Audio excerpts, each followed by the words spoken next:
Premadasa stadium వేదికగా team India Sri Lanka జట్ల మధ్య జరిగిన తొలి వన్డే మ్యాచ్లో ఇరు జట్లు నువ్వా నేనా అన్నట్లు పోరాడాయి.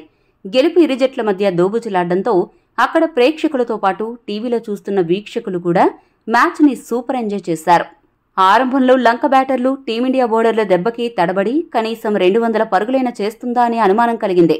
అయితే చివర్లో లంక బ్యాటర్లు దులిత్ వెళ్లలాగే 67 పరుగులు చేసి అదరగొట్టడంతో వారు 230 పరుగుల లక్ష్యాన్ని భారత్ జట్టు ముందు ఉంచగలిగారు.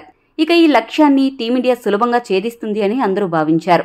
ముఖ్యంగా హిట్ మ్యాన్ సూపర్ ఇన్నింగ్స్ చూసి అది నిజమే అనిపించింది. అయితే ఈ రోజు హిట్ మ్యాన్ సూపర్ హిట్, మిగతా అందరూ ఫట్ అని చెప్పక తప్పదు. హిట్ మ్యాన్ అవుట్ అయ్యాక సీన్ మొత్తం రివర్స్ అయింది. గిల్, కోహ్లీ, అయ్యర్, రాహుల్, అక్షర్ పటేల్, చివర్లో దూబే అందరూ తలా ఒక చెయ్యి వేసి కొద్దిగా పరుగులు జోడించారు. కానీ అది టీమిండియా గెలుపుకు ఏమాత్రం సరిపోలేదు. ముఖ్యంగా వారు భాగస్వామ్యాలు నెలకొల్పకుండా క్రమం తప్పకుండా లంక స్పిన్నర్లకు వికెట్లు సమర్పించుకున్నారు. ఏ ఒక్క బ్యాటర్ చివరి వరకు క్రీజులో ఉన్నా ఈ రోజు గెలుపు సులభమయ్యేది. దీంతో భారత్ జట్టు 13 బంతులు మిగిలి ఉన్నప్పటికీ చేతిలో వికెట్లు లేకపోవడంతో గెలుపుకి ఒక్క పరుగు దూరంలో ఆగిపోయింది. మ్యాచ్ కాస్త టై అయింది. అయితే ఇది డిసైడింగ్ మ్యాచ్ కాకపోవడంతో సూపర్ ఓవర్ని నిర్వహించలేదు. అది కూడా టీ20 మ్యాచ్లకు సూపర్ ఓవర్ అనేది అనివార్యం. కానీ వన్డే మ్యాచ్కి అటువంటి నియమం లేదు. అది మ్యాచ్ పరిస్థితిని బట్టి నిర్వహిస్తారు. దీంతో టీమిండియాకి వన్డే సిరీస్ని క్లీన్ స్వీప్ చేసే అవకాశం చేజారింది. సిరీస్ గెలవాలంటే ఇప్పుడు 2 మ్యాచ్లు గెలవక తప్పని పరిస్థితి. ఈ మ్యాచ్ హైలైట్ విషయానికొస్తే టాస్ గెలిచిన శ్రీలంక జట్టు మొదట బ్యాటింగ్ చేయాలని డిసైడ్ అయింది. బ్యాటింగ్కు దిగిన ఆ జట్టుకు భారత బౌలర్లు ఆరంభం నుండి కూడా సూపర్ బౌలింగ్తో అదరగొడుతూ వరుసబెట్టి షాకులు ఇచ్చారు. భారత బౌలర్లు అందరూ కూడా ఆరంభం నుండే అద్భుతంగా బౌలింగ్ చేశారు. దీంతో శ్రీలంక జట్టు వికెట్లు టపాటపా రాలిపోయాయి.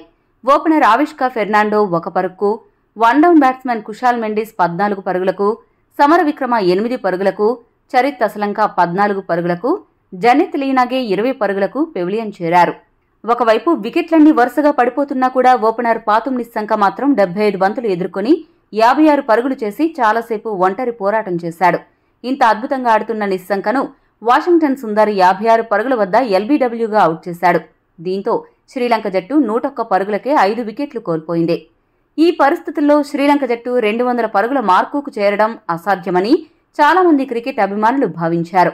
కానీ అందరి అంచనాలను తలకిందులు చేస్తూ లంక మిడిల్ ఆర్డర్ బ్యాట్స్మెన్ దునిత్ వెరలాగే 65 బంతుల్లో 67 పరుగులు చేసి చివరి వరకు అజేయంగా నిలిచి భారత బౌలర్లను సమర్థవంతంగా ఎదుర్కొని పరుగులు రాబట్టాడు.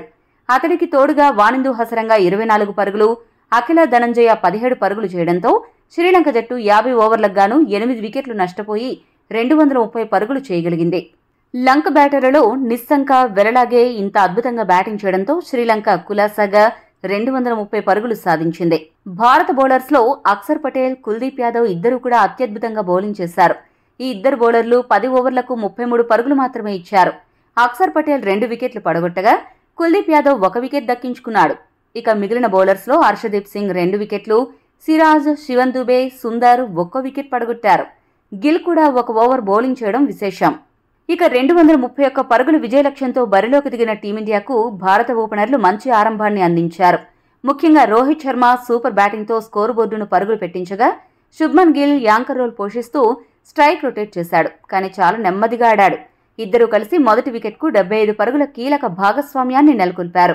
ఈ భాగస్వామ్యంలో రోహిత్ శర్మ సహకారమే ఎక్కువగా ఉంది.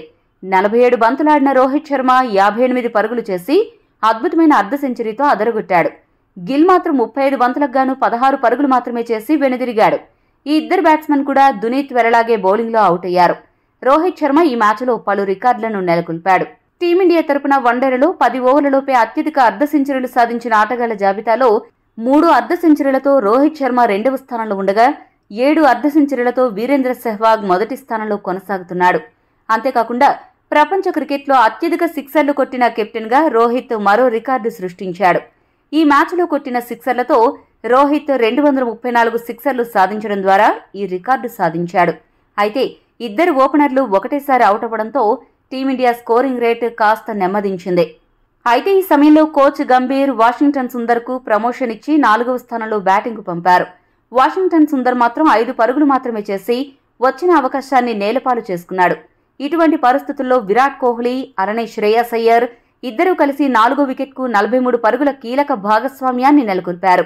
ఈ ఇద్దరు అద్భుతంగా ఆడుతున్నారు అని అనుకున్న తరుణంలో 24 పరుగులు చేసిన తర్వాత విరాట్ కోహ్లీ హసరంగా బౌలింగ్లో అవుట్ అవ్వగా 23 పరుగులు చేశాక అయ్యర్ ఫెర్నాండో బౌలింగ్లో క్లీన్ బౌల్డ్ అయ్యాడు.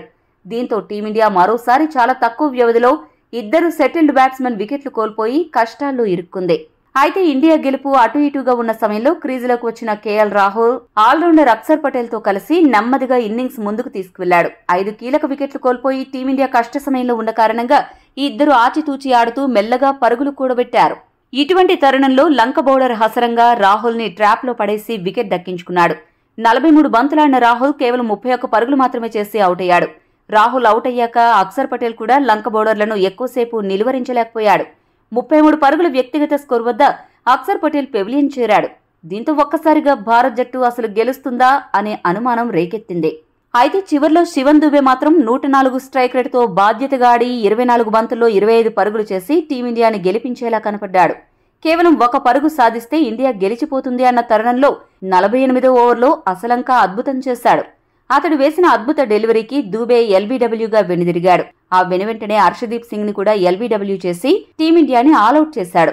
దీంతో మ్యాచ్ 200 పరుగుల వద్ద టై అయింది. ముఖ్యంగా లంక బౌలర్లు హసరంగా, అసలంక చెరో 3 వికెట్లు తీసి టీమిండియా పతనంలో కీలక పాత్ర పోషించారు.